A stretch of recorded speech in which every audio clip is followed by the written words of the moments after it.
It's had a checkered history, but an amazing one.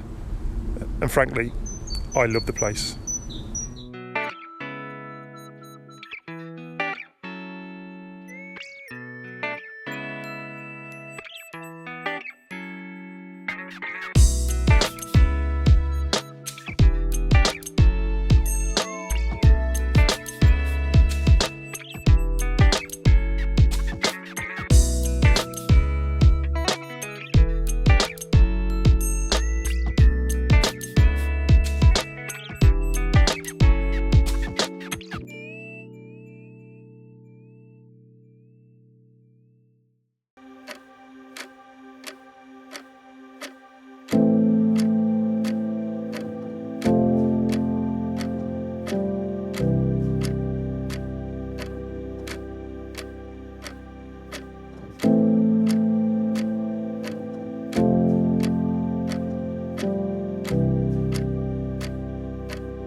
Welcome to Colditz. After all these years then, it seems that I've finally made it. Colditz, stuff with legends, well, not so much legends, but black and white movies anyway. As I said before, I remember this place from the black and white films of yesteryear when I was a kid. And I always thought it was a bit of a fable, but clearly doing some history, you then realise that these places are real. So I suppose I might have always had a hankering to get here, and now that I've got the means to do so, it was only right and proper that I did. So yeah, it looks like I've got the whole place myself, but there are actually some people inside the YHA bit, and good news, I am able to stay. So I'm going to stay here tonight. Vans all parked up in the car park and what have you. So I'm going to have a nose around the museum, and I think I'm able to get a tour, but I'm not sure what the times are. But if I do, clearly I'm going to take the camera along with it. So yeah, Colditz. Let's see what this brings in.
Well, that was easy enough.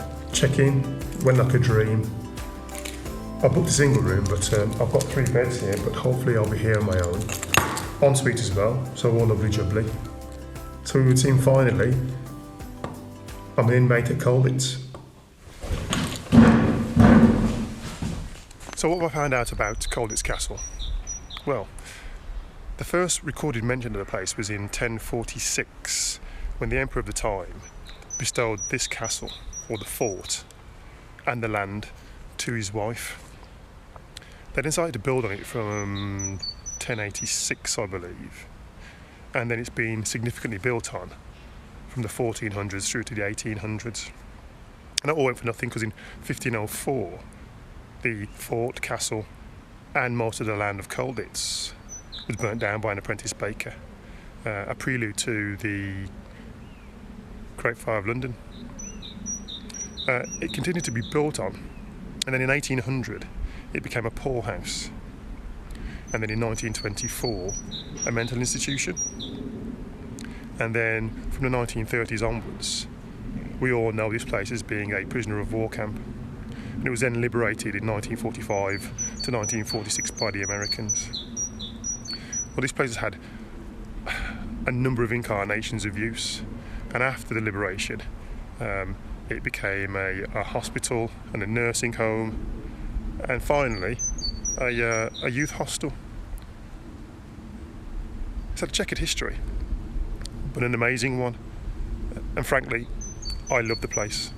Time goes by, yeah, you and I are running out. Time goes by, I change my mind about you and I. So would you stay?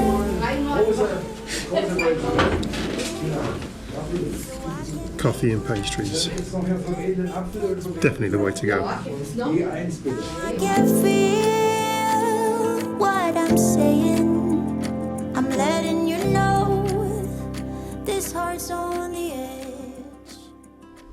That's me done for today. I'm not going to do any more filming now unless something magnificent occurs. So I'm just going to download everything, pack it all away, and then relax for the rest of the evening. I've just come back from Colditz village, had a wander around.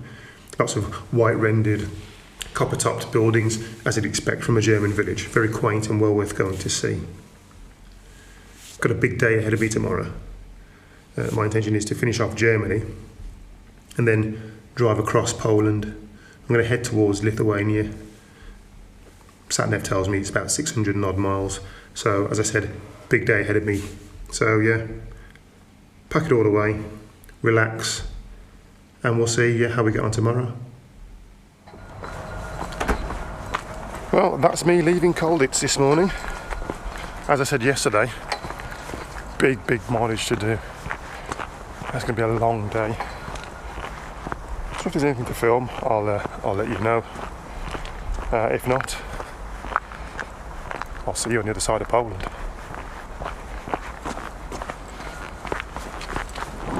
There's got to be an easier way of doing this. I mean, I'm going to travel across the whole country, and it's massive. And in reality, yeah, there is. I could fly. And whilst that might be possibly slightly cheaper, it would be. You still got to get your digs on the other side. Besides, if you fly, yeah, you can look out the window, you can see sky and clouds and all that type of carry on, but you don't get to see the scenery, you don't get to experience the place. And I suppose that's what a road trip's all about. I've said it before, sometimes it's not about the destination, sometimes it's about the journey, and the journey's great. So if you get inspired, or if you're thinking about this, don't think, do. And yes, as I said before, it's easier to pick alternative modes of transport and get places quicker. But sometimes I think that's just missing a trick. Although, in about 600 miles time, I might think differently, but for now it's a journey.